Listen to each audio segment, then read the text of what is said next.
comunidade de vida consagrada da Igreja, do cristianismo, que é a família beneditina.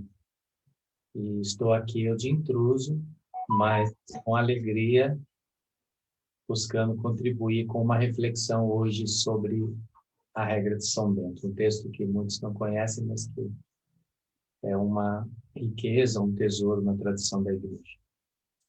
Além de ser, lógico, a base para a família beneditina, mas para toda a Igreja é um tesouro e uma riqueza. Né? Sim. Bom, já estamos ao vivo. Deixa eu mandar o link lá para os grupos também, para os outros oblatos. Frei, há controvérsias, hein? Se o senhor é intruso. Ah, é? É. A roupa é de monge, né? O meu hábito é de monge. Mas é só o hábito. Hã? Há controvérsias, eu tenho uma testemunha aqui que me falou assim, ó. Não é só o pezinho que é beneditino, ele tem alma beneditina e coração beneditino. Caramba! Eu te dou uma oportunidade só para o senhor descobrir quem foi que disse isso. Não vou chutar, não. Vai que eu chute errado. É aí de São Paulo, para Dom Alexandre. Oh, meu querido Dom Alexandre. Deve estar acompanhando com a gente lá. Fico lisonjeadíssimo, fico feliz. Bom, a dona Tizuco está chegando, uma das nossas oblatas mais antigas aqui da comunidade. Boa noite. Dona Tizuco, ele fala japonês fluentemente, viu? Deixa eu colocar a caps lock aqui. Tudo bem? E, ó, deixa eu colocar a caps lock aqui e vocês falam japonês, que aí eu entendo. Eu não sou fluente em japonês, não, só engano. Só.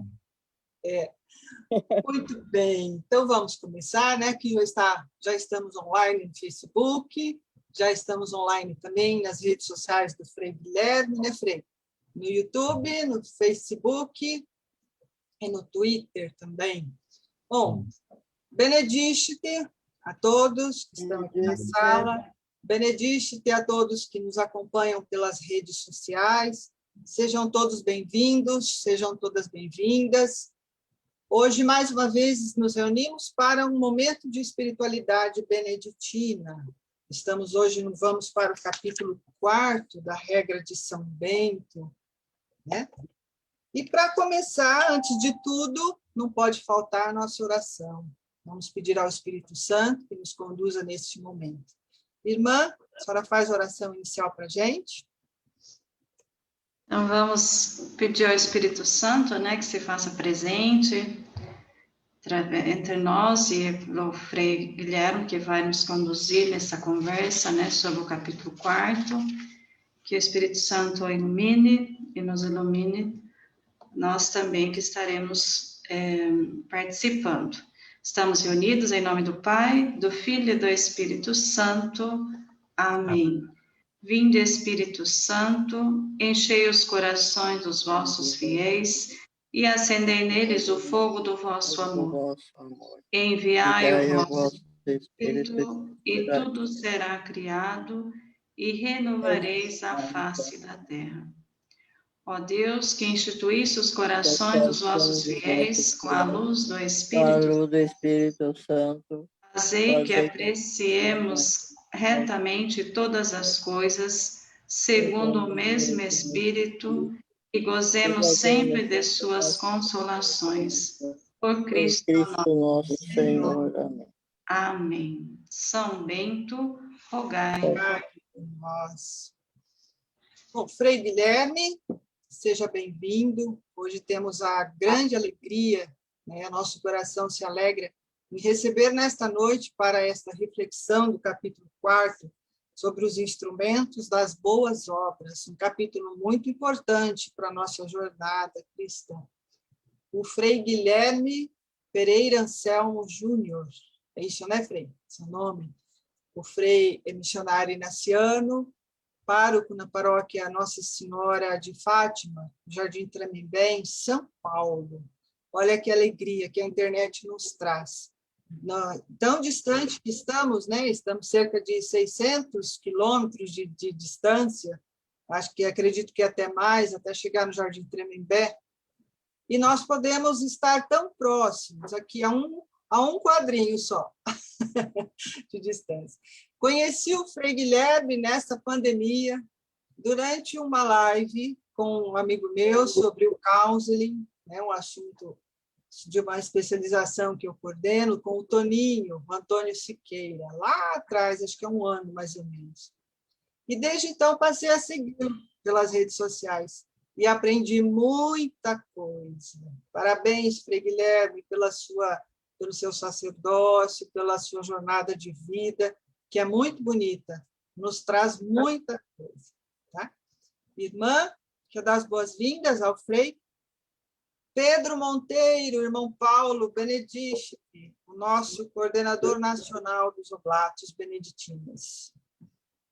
Então, a gente fica muito contente, né, com o sim do Frei Guilherme, que realmente, né, atende com muita alegria esse nosso convite, né, a Angélica fez o convite, e seja sempre muito bem-vindo aqui em nosso meio para fazer esse momento tão importante, que é a partilha, né, de vivência, de espiritualidade, e com certeza traz muito conhecimento para nós, né, da regra do nosso Pai São Bento, que esse capítulo 4º do Instrumento das Boas Obras, um capítulo que nos orienta muito realmente a essa conversão e esse encontro com Deus, que é a nossa busca na regra de São Bento, como beneditinos, né?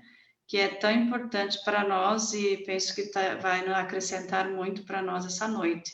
Então, seja muito bem-vindo e já agradecemos a sua presença, o seu sim de estar conosco. Eu que agradeço. Agradeço muito a oportunidade. Eu brincava há um tempo atrás, hoje já a brincadeira já perdeu a graça, mas tinha muita graça há uns meses. Eu dizia que eu era um dos caras, padres religiosos, que até gostava de internet, tinha redes sociais e tudo mais, mas eu achava um exagero esse negócio de live. Eu achava isso aí que não tinha tanta necessidade assim, entendeu? Eu comecei a pandemia, né, em março, quando tudo começou, ano passado, mergulhando nas lives, sem saber fazer, no susto, por demanda da comunidade paroquial, né, da minha congregação também. E tem sido uma experiência muito, muito bonita. Não porque eu aprendi a fazer, porque eu não mudei nada desde março. Eu sempre faço ali do jeitinho que dá, com os recursos que a gente tem. Mas mudou muito porque hoje eu compreendo que é um espaço de pastoral, de apostolado, de formação. Aqui se vive, sim, o cristianismo. Deus está presente, né, no espaço virtual. É uma descoberta, para nós, eu imagino que nova, né? A gente nunca imaginava, mas tem sido uma linda experiência. Então, toda vez que eu posso, eu participo. E agradeço muito a Angélica e a irmã Janira pelo convite. Muitíssimo obrigado. E a todos que nos acompanham. Bom, uma vez uma irmã me disse, uma irmã que eu conheci há alguns anos, falando sobre vida consagrada, que alguns religiosos mudam de congregação, por exemplo, em algum momento da vida isso acontece. E que a experiência ensinava para ela que o primeiro carisma que alcançou a pessoa marca de modo único e meio que indelével. E que a pessoa pode fazer novas escolhas. Eu fiz novas escolhas de carisma, de estilo de vida, né? Mas ela tem toda a razão. A primeira experiência, o primeiro mergulho num carisma é indelével. E foi o que aconteceu comigo. A experiência no mosteiro me marcou assim, de forma definitiva, e eu carrego essas marcas para o resto da vida. Todas marcas muito positivas. Foi um período muito curto, vamos dizer, 3 anos, Mas foi uma experiência fascinante, que me construiu em muitas coisas. Uma delas é nessa aqui que estamos visitando hoje, a espiritualidade beneditina, que eu nunca mais abandonei nas minhas leituras, nos meus estudos. E como a Angélica adiantou, a proposta hoje é conversarmos sobre o capítulo 4 da regra. É uma longa regra, mas nem tanto. Para quem não conhece, convido a achar essa regra na internet, facilmente você vai achar. E quem quiser acompanhar aí já durante a live, a leitura, é um bom exercício. É um capítulo relativamente curto e de fácil elaboração, assim, pessoal, uma reflexão pessoal. E o que eu pretendo fazer é apresentar o capítulo dividido em 5 partes. Eu não sou nenhum especialista na regra de São Bento, menos ainda na espiritualidade beneditina. Eu sou um biblista, sou professor de Bíblia, então é um pouco que eu vou fazer aqui, é o que a gente faz com os textos bíblicos. Tentar compreender o conjunto do capítulo 4, e quando eu fiz esse exercício, eu enxerguei esses 4 elementos, ou esses 4 passos metodológicos escondidos nas entrelinhas. É isso que eu gostaria de partilhar com vocês. Eu começo pelo fim. Os versículos finais, 75 a 77, eu vou ler, diz assim: eis aí os instrumentos da arte espiritual. Depois ele listar tudo, né? No final ele diz: eis aí os instrumentos da arte espiritual. Se forem postos em ação por nós, dia e noite, sem cessar, e devolvidos no dia do juízo, seremos recompensados pelo Senhor com aquele prêmio que ele mesmo prometeu. Que os olhos não viram, nem ouvidos ouviram, preparou Deus para aqueles que o amam. Como devemos viver nossas vidas, portanto. Esse capítulo trata disso. Como devemos viver nossas vidas para que elas se pareçam com o sonho de Deus, o projeto de Deus. E eu gostei muito da palavra que ele escolheu, arte espiritual. A regra tem 1.500 anos, quase isso, né? E então, aquele ambiente ainda sofria uma influência muito forte e intensa do pensamento grego, que está, desde o século IV, a língua grega já não é a predominante, mas o pensamento grego marcou muito. E essa ideia de arte, que em grego tem a ver também com técnica, é muito interessante no mundo antigo e na Idade Média, né? É técnica porque inclui empenho de quem a exercita, mas também algo exterior à pessoa, seja o talento, seja o instrumento, a ferramenta, e para nós cristãos, a graça de Deus. Então, a técnica, ela precisa, sim, ser desenvolvida. Não é fácil fazer isso tudo que o capítulo 4 propõe. É preciso empenho, não é natural que a gente seja assim. Nós precisamos nos empenhar, né? O Papa Francisco falou isso na Fratelli Tutti. Ele diz: ser fraterno não é uma coisa nata. A gente não nasce assim. A gente tem que construir isso, né? Isso é muito interessante. Mas tá bom, as 5 partes são: a primeira parte eu chamei de chão, o solo, é aquilo que fundamenta e sedimenta o capítulo 4 e tudo que ele propõe.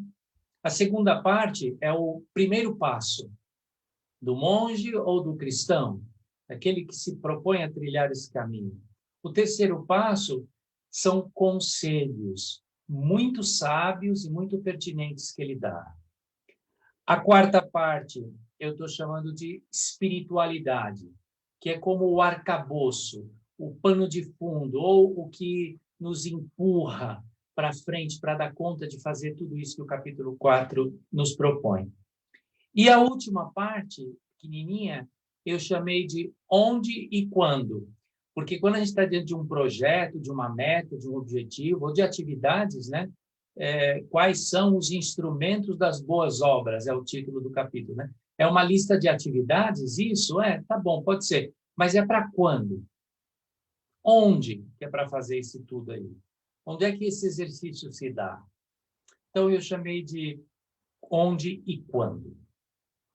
A primeira parte, eu considerei do versículo 1 ao 9. Versículo vocês chamam na regra também, né? Versículo, ou verso, né? Dos versículos 1 a 9. Na verdade, esses versículos são uma releitura de um dos códigos morais do Antigo Testamento, famoso, que a gente chama de 10 Mandamentos, né? O Decálogo. É uma releitura de um desses códigos morais importantes no Antigo Israel, a partir do Evangelho. Então, é o cristão relendo os 10 mandamentos, o código moral do Antigo Israel, a síntese do código moral do Antigo Israel, a partir do Evangelho. Esse é o chão. Aliás, Jesus, quando é interpelado por aquele jovem que queria muito fazer a coisa certa do jeito certo, ele disse, obedece os mandamentos. Vamos começar por aí?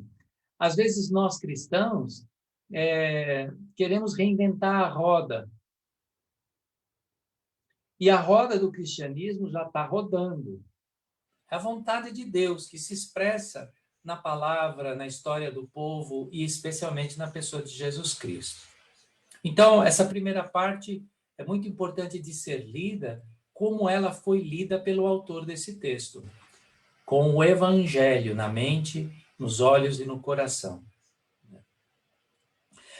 A segunda parte, que eu estou chamando de primeiro passo, é um versículo. Eu considerei esse versículo tão importante porque ele aparece no resto da regra, eu me lembro muito bem disso. O versículo diz, abnegare semetipsum sibi ut sequatur Christum. Significa, você se negar a si mesmo, né? Negar-se a si mesmo para seguir a Cristo. Essa negação que aparece na regra de muitas formas, a renúncia da própria vontade, talvez seja a forma mais recorrente, né? A renúncia de si mesmo, ela foi muitas vezes compreendida de formas muito singulares na história desses 1.500 anos, né? Mas acho que hoje nós conseguimos perceber que a grande renúncia de si mesmo não é a mortificação de si mesmo, não é afundar o ego. Primeiro porque eu não vou conseguir nunca isso. Eu sou o que eu sou, para o resto da minha vida. Por mais que eu melhore ou piore a minha expressão nas relações e no mundo, eu serei sempre a mesma pessoa, né? Os psicólogos, a Angélica, trabalham muito isso, né? Há elementos que talvez tenham a ver com traço de personalidade, não sou da área, mas é por aí. Mas eu acho que esse negar-se, então, não trata-se disso. O Papa Francisco tem usado e reforçado essa ideia de saída, uma igreja, né? Em saída. Eu acho que é porque a igreja precisa negar-se a si mesma. A sacristia é muito mais confortável. Ficar quietinho onde estamos é muito mais confortável. Não se preocupar com o entorno, com a sociedade, é muito mais confortável. Ficar é muito mais confortável do que sair nessas horas, né?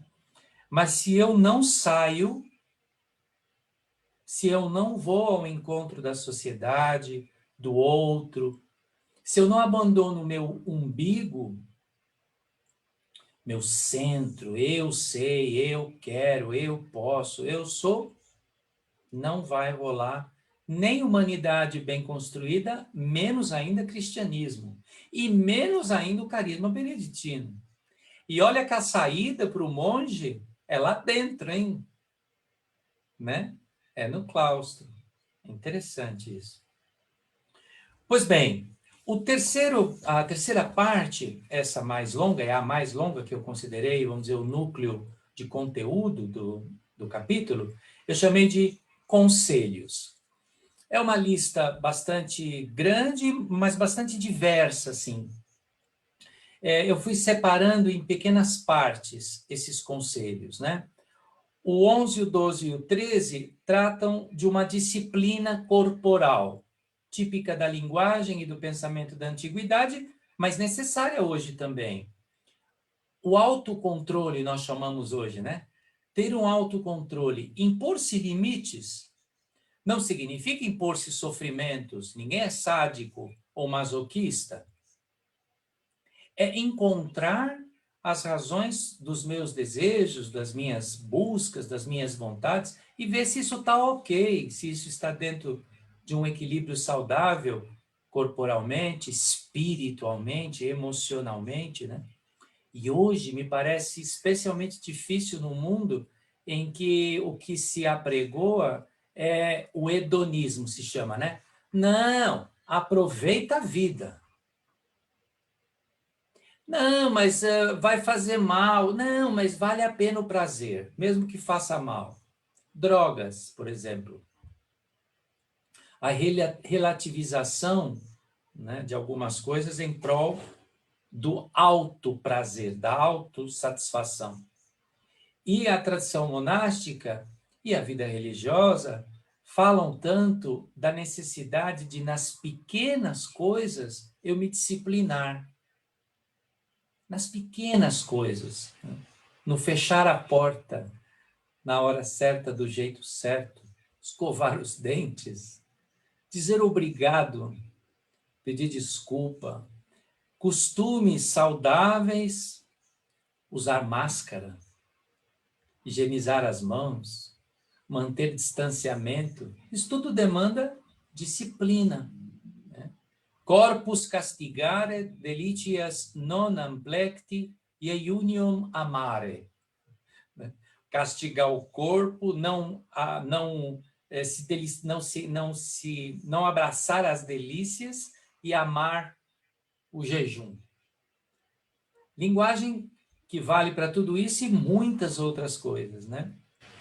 Ainda dentro dos conselhos, do 14 ao 19, são as obras de misericórdia, né? Reconfortar os pobres, vestir os nus, visitar os enfermos, sepultar os mortos. Porque, para nós, Jesus nos ensinou que a nossa religião não é uma teoria. Segui-lo não é um projeto teórico, mas é encontrar-se pessoalmente. É na pessoa humana. Então, como é que eu vou para o céu? Não é pelo tanto de missas que eu rezei, tanto de celebrações que eu fiz, ou porque eu estou usando um hábito, ou porque essas coisas não necessariamente me levarão para o céu. A presença e a experiência de Deus, agora em Jesus Cristo, está na pessoa humana, né? Portanto, é lá que eu experimentarei o céu já, caminhando para o céu depois. O 20 e o 21 fazer-se alheio às coisas do mundo e nada antepor ao amor de Cristo. Essa frase ficou famosa, né? Nihil amori Christi preponere. Nada antepor ao amor de Cristo. Cristo é a nossa régua, é o núcleo, é a nossa referência. E isso é muito importante a gente lembrar, porque não é um livro, não é uma ideia, não é um espírito, nem um anjo, não é um brilho no céu. A nossa religião é uma pessoa. Jesus é uma pessoa. Então, é muito diferente a nossa religião nesse aspecto, né? Seguir Jesus significa seguir, imitar uma pessoa. Fazer-se alheio às coisas do mundo e nada antepor ao amor de Cristo. É isso que nós temos a oferecer como beneditinos ou cristãos. Oferecer ao mundo Jesus, a pessoa dele, em diálogo. Depois do 22 ao 30, é uma listazinha curtinha, muito rápida, de muito ritmo. Não satisfazer a ira, não reservar tempo para a cólera, não guardar a falsidade no coração, não conceder paz simulada, essa é ótima, né? Não oferecer paz falsa aos outros, né? A paz falsa é a hipocrisia, a irresponsabilidade, né? Hoje existe um cristianismo sem Cristo. Um cristianismo que fala de Jesus, que fala de amor, que fala que ele é o Senhor, que fala que Deus está acima de tudo, que Deus é o Senhor da nação, do mundo, da vida, etc. Mas os cristãos que dizem tudo isso, e isso tudo é verdade mesmo, são violentos, preconceituosos, intolerantes, apoiam pena de morte, alguns aborto. Como que dá para conciliar as duas coisas, né? Não dá. Ou é uma coisa ou é outra, né? Então eu falo de Cristo, mas é só da boca para fora. Jesus morreu na mão desse tipo de gente. Ainda dentro dessa terceira parte dos conselhos, do 31 ao 33, amar os inimigos, não retribuir com maldição aos que o amaldiçoam, mas antes abençoá-los, suportar perseguição pela justiça. No início da live, nós começamos a falar disso, né? Como é difícil amar sem ter eco. Porque quando a gente é amado, amor é um prazer. Retribuir amor é tão gostoso, né? Mas é difícil amar quando não tem eco. Ou, às vezes, o contrário, quando ao invés além de não ter eco, tem espinho, rasteira, maus tratos, né? Mas o amor verdadeiro só se experimenta assim. O outro, o amor com eco, a gente sempre vai ter dúvida se é amor mesmo. E pode ser que não seja, pode ser que seja só uma retribuição. Amor de verdade, a gente aprendeu com Jesus, é daquele que dá a vida pelo outro. Né? E lembram-se das palavras de Jesus na cruz. Na cruz. Perdoai-lhes, eles não sabem o que fazem. Amar os inimigos, um mandamento que Jesus nos deu, né? Depois, do 34 ao 40, também há outra listinha pequenininha e que conclui essa terceira parte aí que eu estou supondo. Não ser soberbo, não ser dado ao vinho, não ser guloso, não ser apegado ao sono, não ser preguiçoso, não ser murmurador e não ser detrator. Conselhos muito sábios do viver bem, né? Sobre o viver bem. Me lembrou esses 7 versículos, me lembraram os 4 pilares, né, da mística. Os 4 pilares, não sei se vocês já ouviram falar disso, são 4 palavras gregas, e que, na verdade, não eram pilares de mística, eram pilares de um elemento da mitologia, que muito me interessa, eu sou um pesquisador dessa área, da língua e cultura grega, né? Mas que entraram no percurso místico de muita gente no cristianismo. É a apátia, que significa, ou apatia, né? Que significa não sofrer, manter o equilíbrio, a maturidade diante do sofrimento e das dificuldades da vida, manter-se firme. Apatia para nós hoje é meio negativo, né? Mas a apatia tem um aspecto positivo. Apatia literalmente significa não sofrer.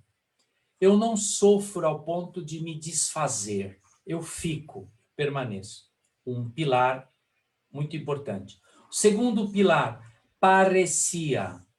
Parecia. A palavra significa ousadia, coragem. Tem a ver com a atitude de liberdade plena que eu tenho para falar, para agir.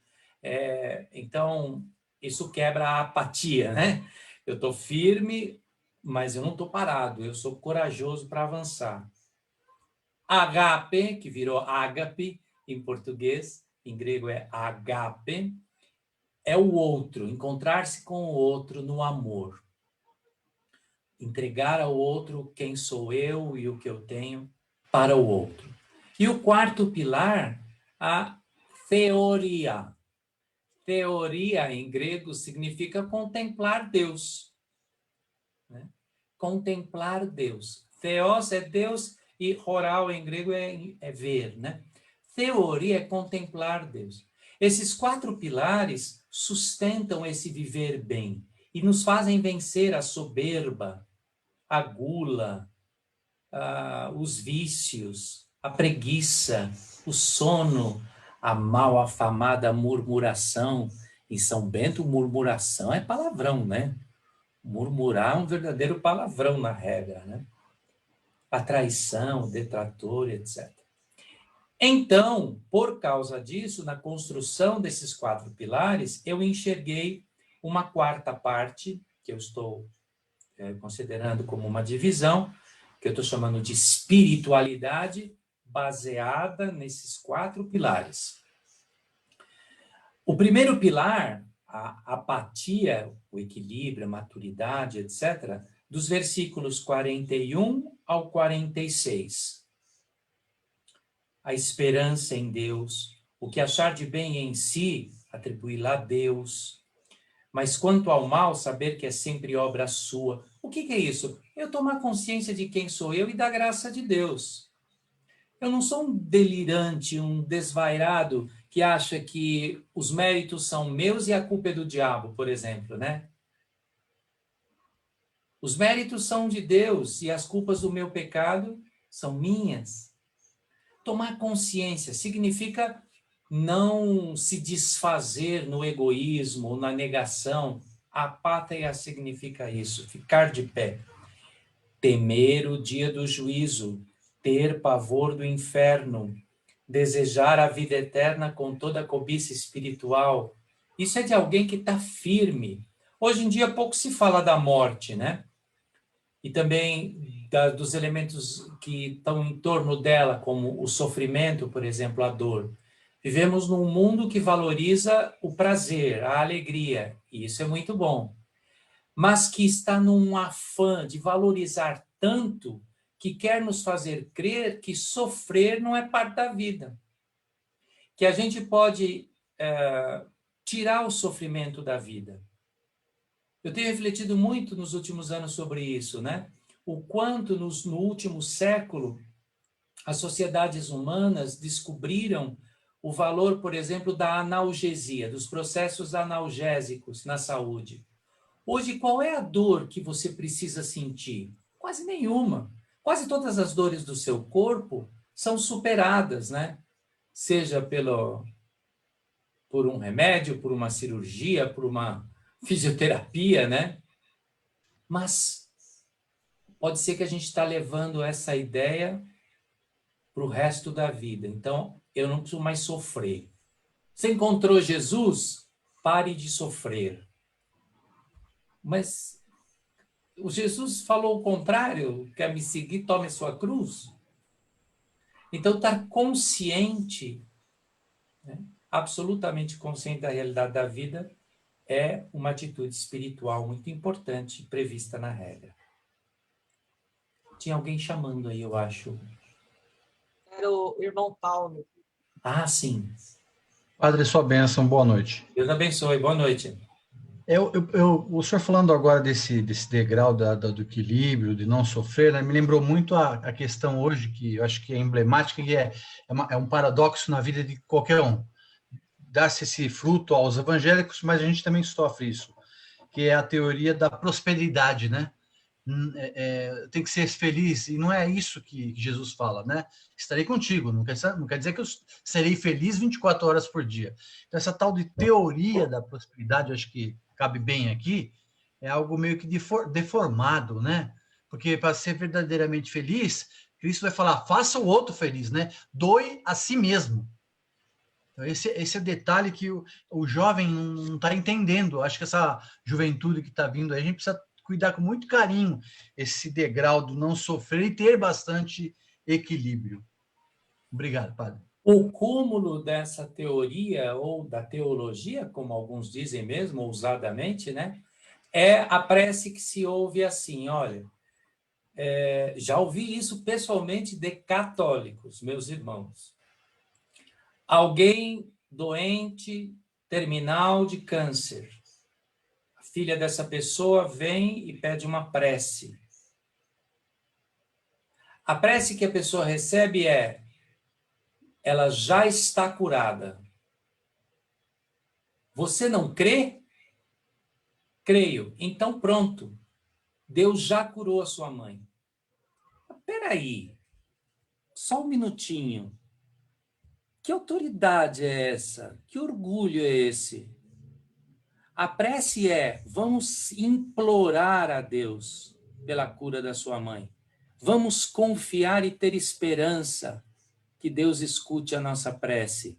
Mas e se Deus não quer curá-la? Porque pode ser que Deus não queira.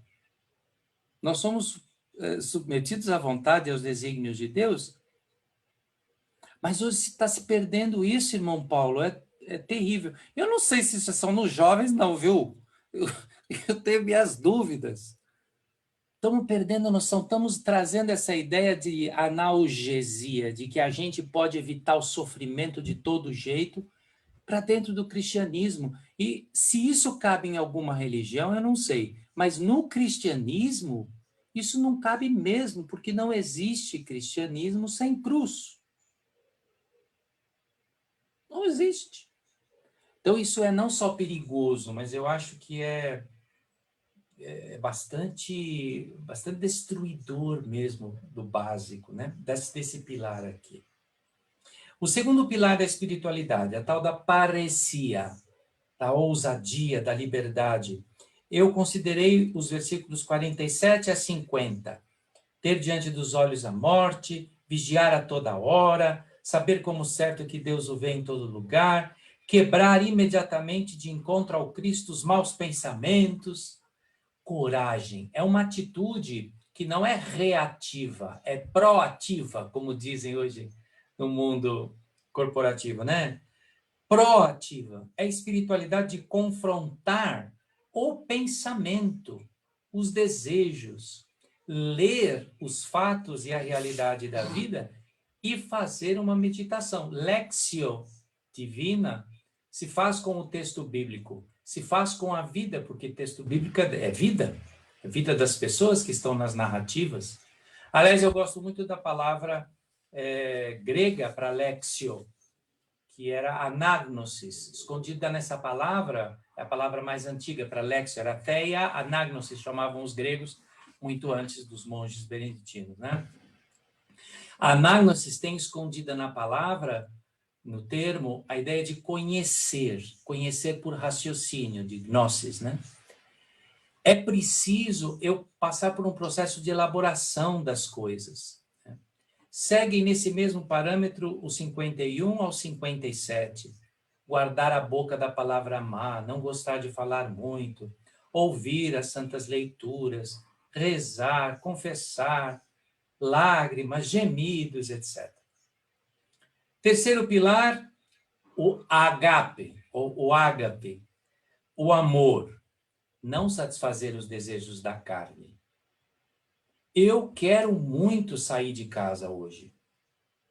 Eu não quero mais ficar trancado dentro de casa. Não quero mais usar máscara. Estou cansado, não quero mais. Eu tenho muita vontade de soltar um vídeo na paróquia e dizer, gente, acabou. Deu, vamos voltar, vamos celebrar a missa, pode vir. Isso é um desejo da carne. Isso é vontade, que é motivada pelo cansaço, né? Pelo que estamos vivendo. Mas é para odiar essa própria vontade. O versículo 60 usa essa palavra, odire, odiar a própria vontade. Não é só rejeitar, é mais, é perceber o quanto ela é perigosa. E para isso eu preciso obedecer, diz o 61. Eu preciso ouvir. Por quê? Porque eu preciso aprender o que é certo. O que é que eu preciso fazer para fazer o que é certo? Hoje, a gente tem que obedecer tanta gente, a gente precisa obedecer a ciência. A gente precisa obedecer o bom senso. A gente precisa obedecer às autoridades. Por incrível que pareça, a gente tem que lembrar que a gente precisa obedecer o Papa. Hoje, o abade, a quem o monge é convidado a obedecer no 61, né? Obedecer em tudo às ordens do abade.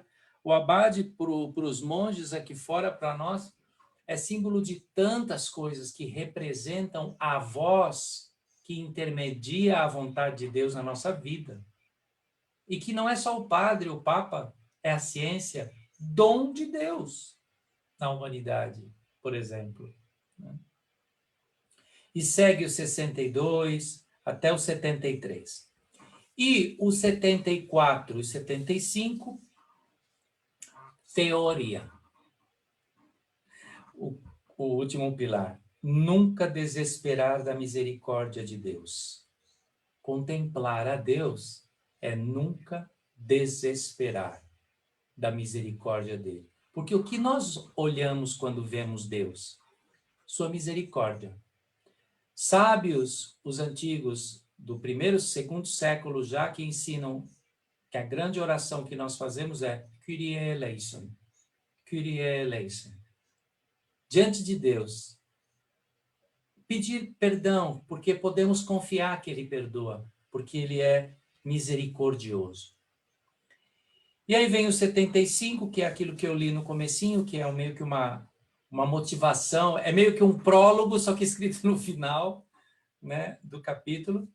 E a última parte que eu dizia, número 5, onde e quando fazer isso tudo? É o versículo 78 só. Onde e quando?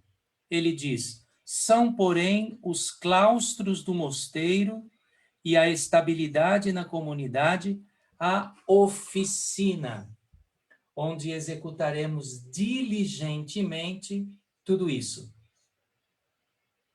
Eu me lembro que, por mais de uma vez, São Bento está preocupado com quem não fica. E aí é interessante, né? É preciso sair o tempo todo do lugar errado e ir para o lugar certo. Da coisa errada e ir para a coisa certa. O umbigo, o egoísmo, é sempre o lugar errado. O outro é sempre a melhor opção. Aqui, eu preciso ficar na escolha que eu fiz. Se você escolheu ser monge, meu irmão, minha irmã, você escolheu livremente. Então, seja inteiro monge. Você escolheu ser esposa, seja inteira. Você escolheu ser marido, você sabia o que ia custar para você.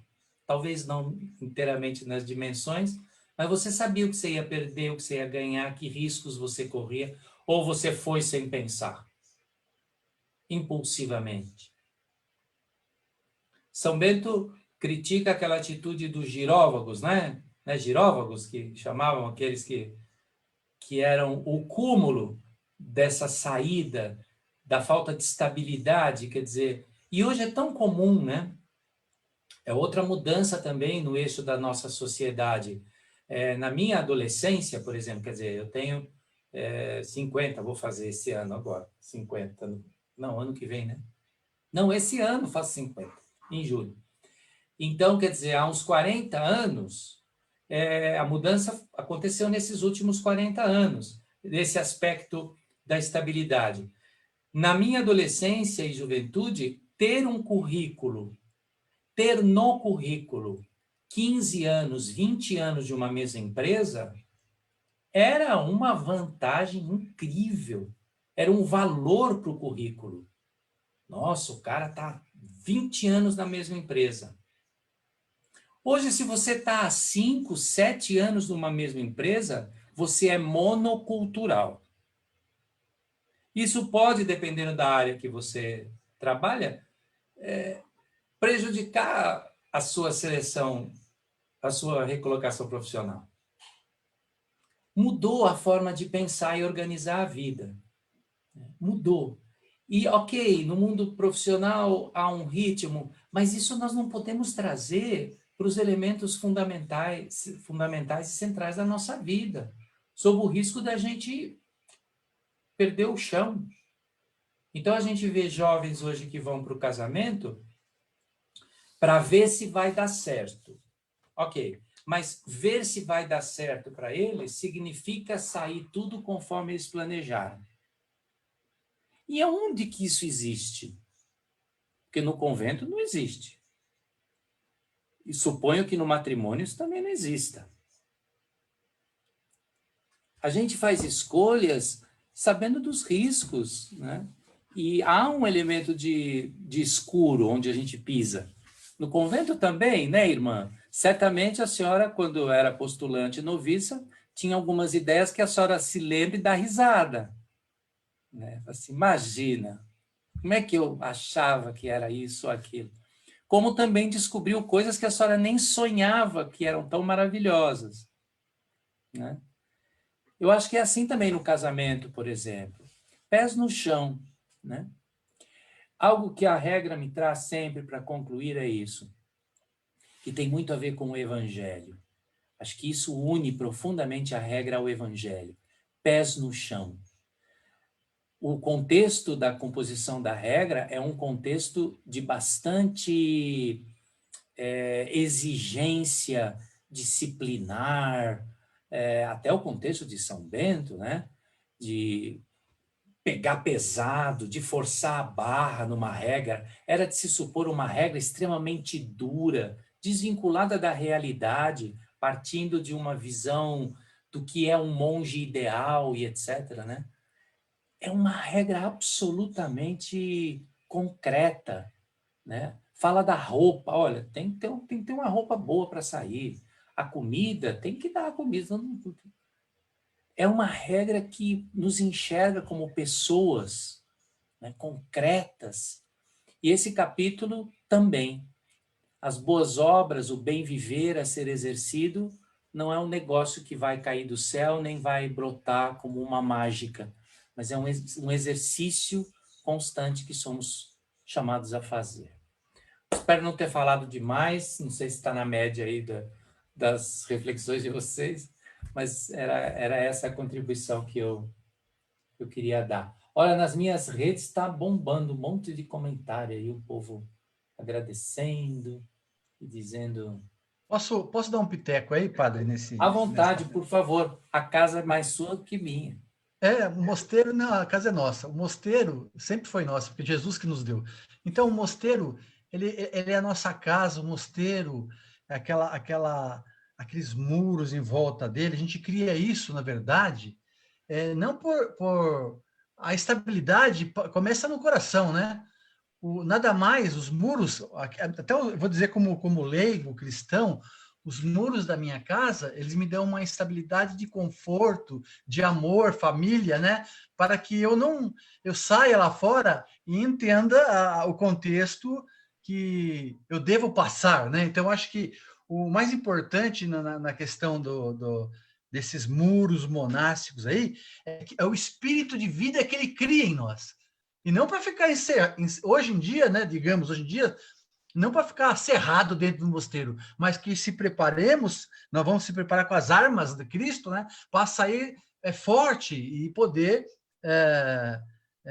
levar essa mistagogia que é o próprio Cristo, né? Então, o mosteiro é uma zona de liberdade, gozado, né? Tem gente que não entende isso, acha que o mosteiro é uma coisa cerrada, né? Não, o mosteiro é uma zona de liberdade, né? O que a Madre sempre pergunta, né? O que você verdadeiramente quer? É claro, é o Cristo, né? É Deus, né? É ver a Deus, né? Ver a Deus no próximo, ver a Deus nas coisas do dia a dia.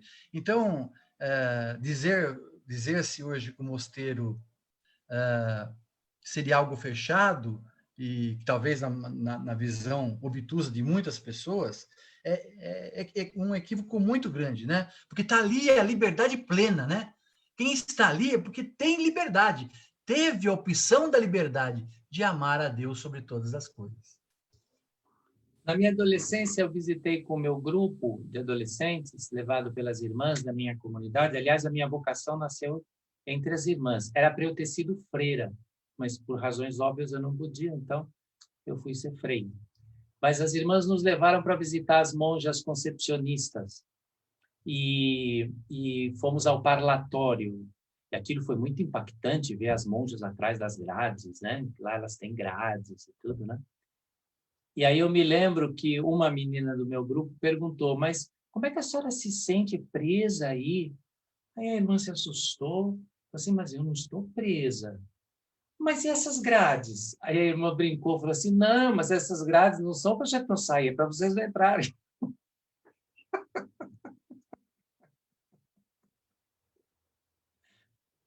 Eu achei ótimo. E o humor, diz o Papa Francisco, né? O humor é expressão de liberdade e sintoma de alegria. A vida consagrada precisa desse humor que seja saudável. Sei que o riso sem humor, e aí é o riso sem humor, quem se entrega ao riso, na tradição monástica isso é muito forte, não promove a comunidade, promove a si mesmo, né? Mas o humor não. O humor que essa irmã teve nessa hora e disse o que a menina precisava ouvir, leve, marca a vida da gente. Muito bem. Bom, nesse momento, a única palavra que eu tenho é Ave Maria. Frei, quantos ensinamentos, né, irmã? Tizuco, Regina, quanta coisa boa que o Frei nos traz. Eu não disse, gente, que ele era bom, e nesse coraçãozinho aí bate um coração beneditino, né? Ele está com o hábito branco e o escapulário preto, mas ele começou lá no Mosteiro de São Bento, né, Frei? A gente está acostumado aqui com os hábitos pretos, e hoje vem Mas tem beneditino assim também, né? Os cistercienses, os trapistas, né? Os cistercienses, os trapistas, eles usam. O Frei é missionário inaciano, né? Da congregação de Santo Inácio de Antioquia. Uma congregação nova ainda, né, Frei? Fazemos 30 anos como comunidade de frades e irmãs, mas 40 como comunidade de leigos. Nós nascemos numa comunidade de oblatos, também chamamos de oblatos, leigos consagrados, e que depois, na verdade, então, para nós é o contrário. Normalmente a ordem terceira ou grupos semelhantes nascem depois, né? Como ordem terceira, né? Uhum. A primeira dos frades, a segunda das irmãs, o contrário é a ordem terceira. Nós não, a nossa ordem primeira, vamos dizer assim, é de oblatos. Depois vieram os frades e as irmãs. Na nossa é o contrário, né, irmã? Exato. Primeiro são os padres, os monges, sim, depois as irmãs e por último os oblatos. Alguém tem ideia de quando começaram os oblatos? Curiosidade, só curiosidade, eu não tenho ideia. Eu fui pesquisar, o irmão Paulo também confirmou, os primeiros oblatos, São Plácido e São Mauro. Né? O irmão Paulo pode falar melhor isso, né, irmão? Pra gente.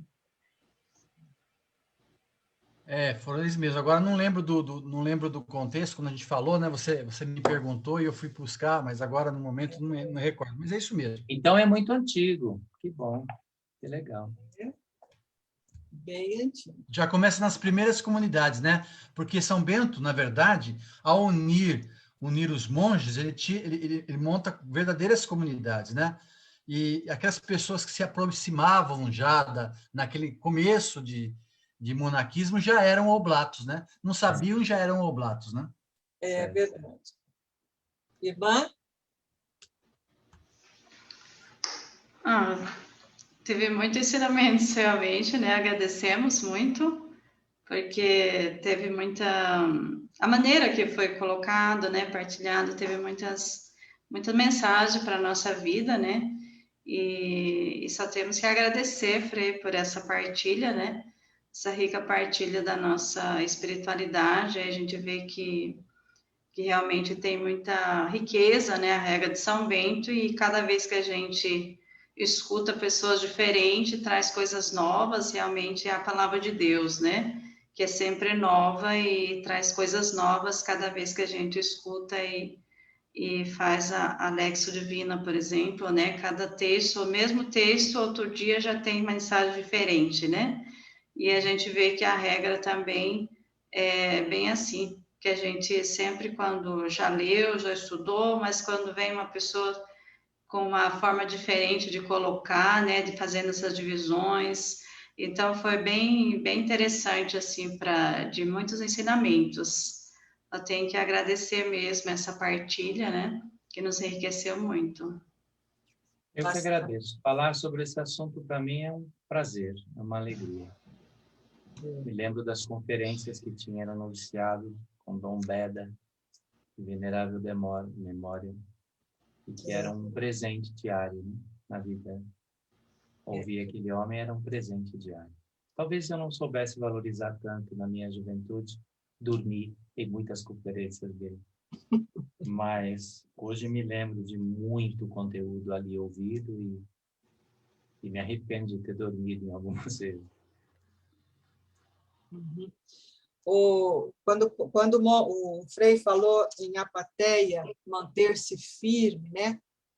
Eu fui direto no livro do monge, do monge Anselm Green, O Céu Começa em Você. Aliás, esse livro aqui é uma mudança de vida, né? Quando a gente realmente entra na espiritualidade dele, que é um monge alemão beneditino. E quando ele fala em apatheia, ele fala justamente um estado de paz interior, em que estamos abertos para Deus. E é exatamente, ele fala na estabilidade que a gente alcança, né? No coração puro que a gente também passa a ter, mas para chegar lá existem as provações. Existem, que nós temos que... E as provações são nossas mesmas. É o nosso próprio umbigo. E que, se a gente colocar numa caixinha e fechar, a gente não consegue evoluir, chegar nessa apatheia, nessa paresia. Precisa ter essa ousadia que o Frei disse, né? E todos esses instrumentos de boas obras, Jesus fez. Ele fez. E se ele fez, a gente também consegue fazer. É bem difícil no começo, mas depois a gente se adapta, a gente vê que a gente alcança a felicidade com todos esses instrumentos. Quando a gente serve o próximo, a felicidade está diretamente ligada ao servir. E aqui está.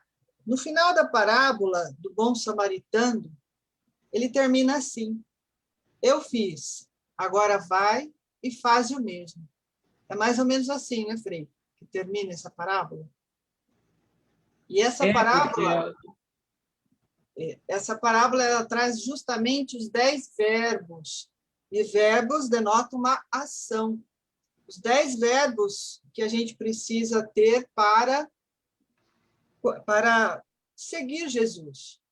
E os padres do deserto aqui, o Santo Antão, né, Evagrio, aqueles padres do deserto, São Gregório, eles dizem que são os 10 mandamentos das boas ações. Viu, se aproximou, chegou perto, tocou, curou, carregou nos ombros, levou até a pensão, e essa pensão é a igreja, né? Cuidou até a noite seguinte, pagou os 2 denários e ainda se comprometeu. Então, são os 10 verbos das boas ações. Toda vez que eu leio, quando eu fiz isso lá num seminário dentro da teologia, sabe quando dá aquele bloom? A gente fala, nossa, a gente passa a ver diferente. Né? Então, eu nunca mais vi esse evangelho com aqueles como antes. Eu vi esse evangelho a partir da visão dos padres do deserto. E é sensacional, e me lembrou muito aqui, no capítulo 4. Né? Então, aqui são vários, lá são 10. São os 10 mandamentos das boas ações. Então, se Cristo fez, a gente também consegue. E nós falávamos aqui no início, né, que amar os inimigos, né, Regina? Oh, meu Deus, amar quem me ama é fácil. Mas e amar aquele que fala mal de mim, aquele que olha feio, aquele que me critica? Né? E quem é o nosso maior inimigo? Quem é? Quem é, Frei? Para os casados, a gente pergunta. Eu normalmente sou eu mesmo, meu maior inimigo. Isso. Para os casados, a gente pergunta: é a mulher? É o marido? A sogra? Né? Não, somos nós mesmos. Né? Porque quantas vezes a gente está numa contemplação e a gente não se apresenta diante de Deus como realmente somos. E aí a gente faz a pergunta a Deus: diga-me quem sou. E essa é a oração mais difícil que a gente faz para Deus, porque Ele fala, fala, mas a gente não quer escutar às vezes quem somos. Então, sobretudo nesse tempo agora em que estamos, que a gente deixa de olhar o próprio vizinho, a gente ajuda lá, né, o outro lado do mundo, mas muitas vezes tem o vizinho aqui. Então, aqui, os instrumentos das boas obras começam aqui, um passinho de cada vez. Né?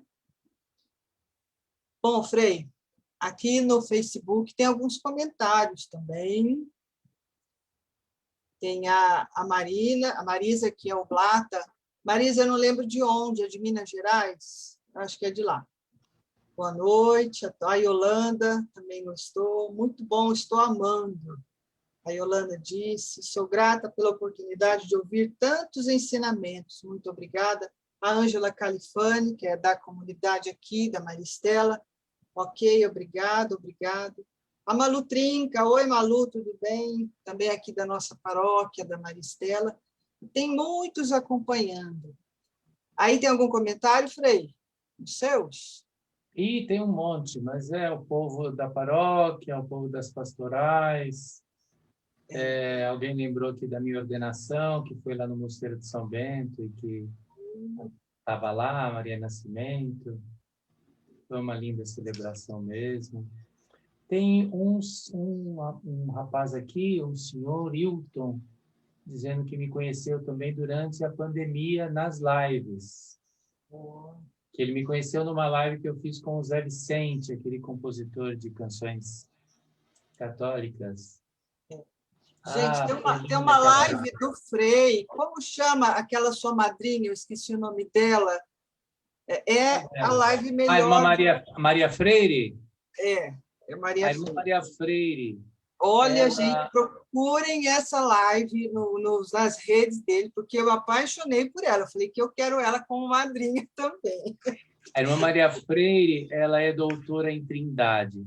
E ela foi minha professora na teologia. Eu não sei o sobrenome dela, irmã Maria Freire de alguma coisa. Mas hoje ela é superiora da congregação das irmãs, da mesma congregação da irmã Miriam Collin, famosa, falecida, compositora. Eu esqueci o nome, não sei se a irmã Janira sabe o nome da congregação. Imaculado Coração de Maria, eu acho, não é? Não lembro o nome também, mas eu sei, conheci. A irmã Miriam, conheci. E a irmã Maria Freire hoje é a superiora delas. É uma sumidade e uma delícia ouvi-la. As aulas dela eram verdadeiros retiros. Eu vou pegar o link dessa live, vou postar lá no nosso bem grupo, lembrado. porque vale a pena ver, vale a pena. A gente aprende muito. Tem uma pergunta aqui. Do Marcos é oblato Santa Rosa. Santa Rosa é Rio Grande do Sul, né? É lá no Mosteiro da Transfiguração. A murmuração consiste no pecado mais grave para os oblatos? Eu não sei se é um pecado mais grave, né? Não vou falar em nome dos oblatos, né? Mas para São Bento talvez seja um dos vícios na vida comunitária, um dos vícios mais graves, mais perniciosos. O Papa Francisco concorda com São Bento, né? O Papa Francisco tem falado muito disso, que não tem coisa pior na comunidade que a fofoca. O fofoqueiro hoje, né? Tem o capítulo próprio para isso, na regra, né? O 34, que vai ser a irmã Sandra, aí de São Paulo, oblata, que vai falar com a gente. O capítulo 34 fala o seguinte: antes de tudo, que não surja o mal da murmuração em qualquer palavra ou atitude, seja qual for a causa. Se alguém for assim surpreendido, seja submetido a castigo mais severo. Aí, irmã, Você pode castigar nós. Se alguém murmurar. Mas a experiência mostra mesmo quanto a fofoca destrói. Destrói família, destrói comunidade, destrói projetos. Né? Destrói. O Anselmo Grum também, nesse livro, tem um capítulo específico sobre o calar. É o calar para fora e o calar também para dentro. Que muitas vezes a gente se cala para fora, mas dentro de nós fica aquela murmuração. Então, esse é um exercício para a gente fazer também, de não murmurar, tanto para fora como também para dentro. Santo Inácio de Antioquia escreve numa das cartas dele uma frase que ficou famosa: é melhor calar e ser do que falar e não ser.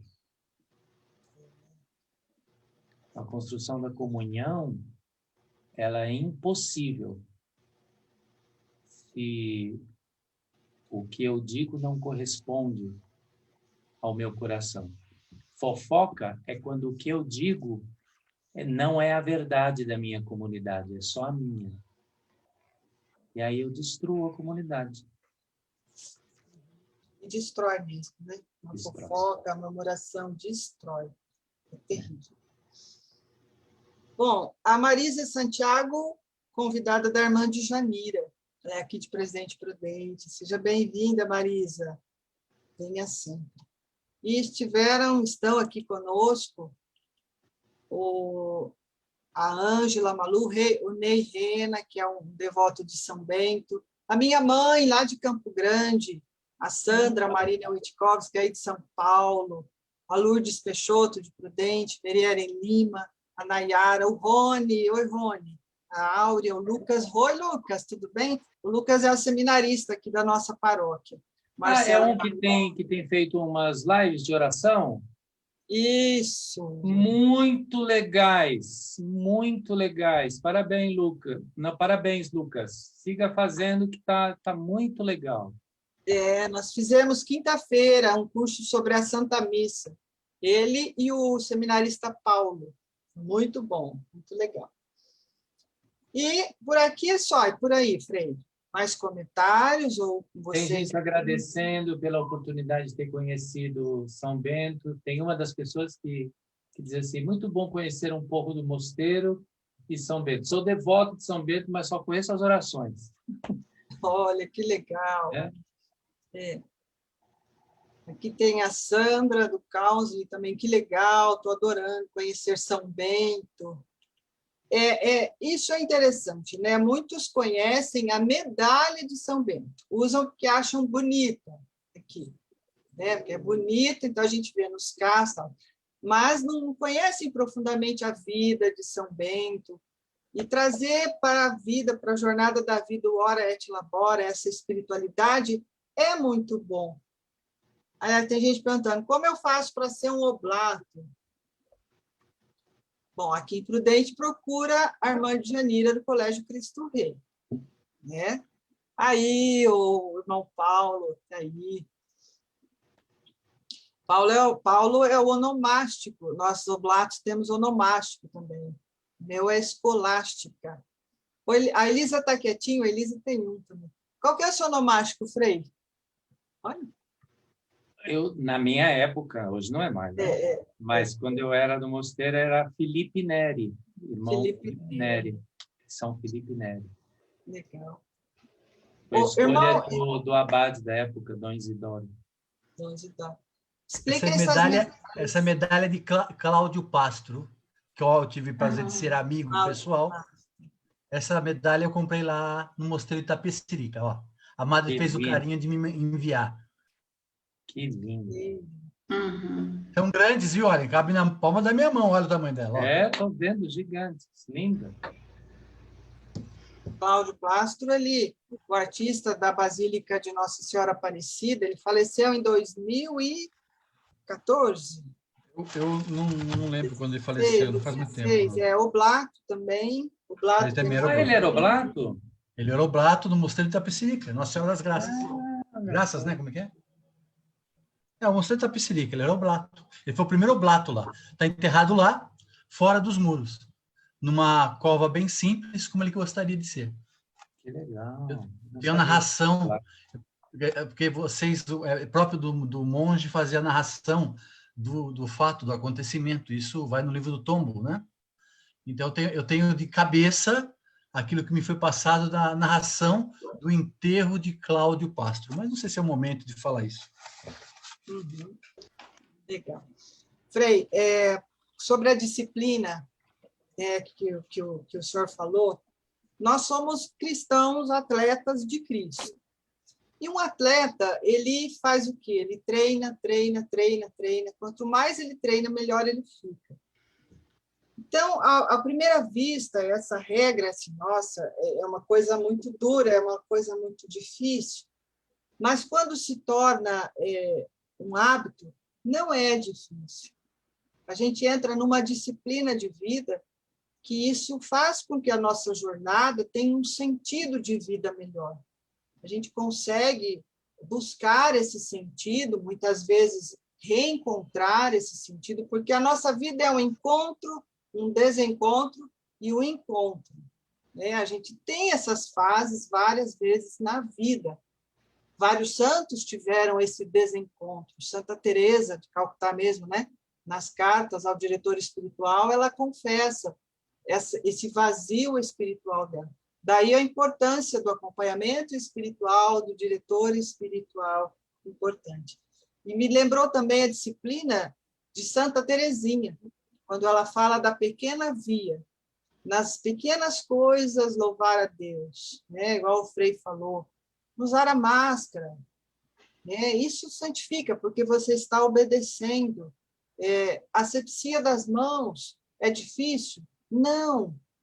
É uma coisa pequena que a gente pode fazer para nós e, sobretudo, para o bem do outro, em amor ao próximo. Manter distanciamento é época de obediência, é época de disciplina, é tempo de humildade. Senão a gente não vai conseguir passar por essa pandemia. Só vai piorar. Obedecer às regras de fica em casa, é só por um tempo. Está difícil, tá, mas vai passar. Né? Vai passar. Bom, irmã, alguém tem mais alguma coisa para falar? A irmã, o Frei?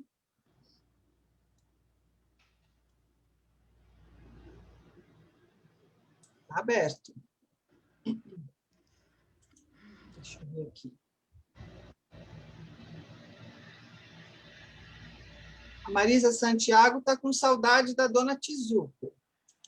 Viu, dona Tizuco? Fala com ela amanhã. Bom, 15 para as 10. Mais alguma coisa a falar sobre o capítulo 4? Maravilhosa reflexão hoje tivemos com o Frei Guilherme. No próximo domingo, teremos aqui a irmã Silvia, aqui do Colégio Cristo Rei, da nossa comunidade, que vai falar sobre o capítulo 5, da obediência. Nós estamos chegando no coração da regra, né, irmã? Os instrumentos da boa, né? Da obediência, depois do silêncio e a humildade. Estamos chegando aí no coração da regra.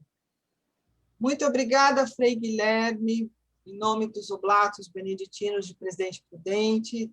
Muito obrigada, Pedro, também por estar aqui conosco, irmão Paulo.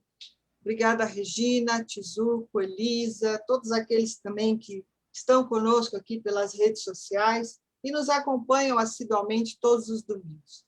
A gente espera levar para cada um de vocês o Ora et Labora, né, irmã? Nesses pequenos espaços aqui que a gente entra aí na casa de vocês, é para que a gente leve a paz, em primeiro lugar. E que cada casa seja transformada num pequeno mosteiro. E essa espiritualidade nos leva até Deus. Nem sempre é fácil, mas Jesus disse que não seria fácil segui-lo. Irmã? Então, vamos agradecendo também mais uma vez ao Frei Guilherme, né, por esse momento que estivemos reunidos, cada um que deu a sua contribuição, né?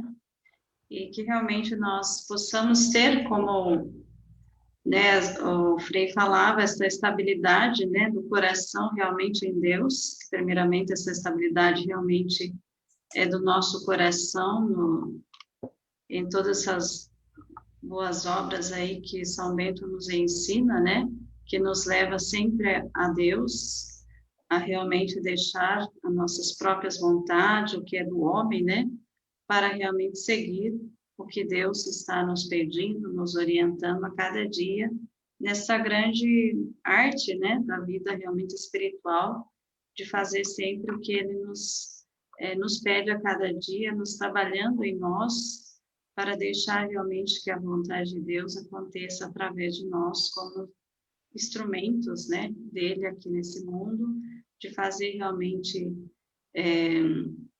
que Deus conduza realmente a nossa vida e juntos, né, possamos chegar juntos na vida que é eterna, né, mas já vivendo hoje essa vida plenamente como Deus deseja a cada um de nós, né, que todos tenham vida e tenham vida em plenitude.